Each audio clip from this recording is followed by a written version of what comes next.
তো আমাদের কেন জানি মনে হচ্ছে আর কি যে অন্তর্বর্তীকালীন সরকারে খুব ভালো ভালো মানুষ, ভালো মনের যারা মানুষ তারা আমাদের উপদেষ্টা পরিষদে রয়েছেন। এই জন্য তারা হয় সবাইকে ভালো মনে করছেন বাংলাদেশে যারা আছে, আদারওয়াইজ মনে করছেন সবাই ভালো হয়ে যাবে, কিন্তু এটা তো সম্ভব না।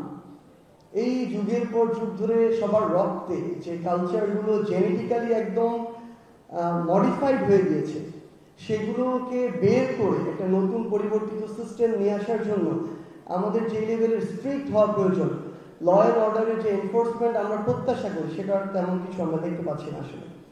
তো সেই জায়গা থেকে আমাদের অন্তর্বর্তীকালীন সরকারের, আমরা শুধু একটা মন্ত্রণালয় নিয়ে বলছি না, সকল মন্ত্রণালয়ের মধ্যে আমরা এই বিষয়টা দেখছি।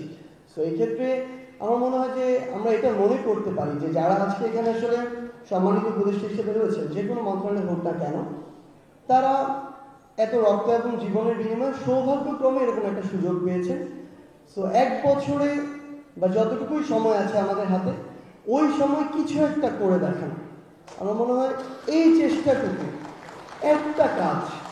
আমরা মনে করি আমাদের প্রায় 24-25 জন উপদেষ্টা, একজন যদি একটা মন্ত্রণালয়ে একটা কাজ করেন যেটা ন্যাশনালি একটা পজিটিভ ইম্প্যাক্ট ক্রিয়েট করবে, এটা আমরা আমাদের সারা জীবন, আমাদেরকে যদি পরবর্তীতে এসে খুনি হাসিনা তার দোসর অন্য কোনো এজেন্ট এসে হত্যা করে ফেলে, আমাদের বিন্দু মাত্র দুঃখ হবে না।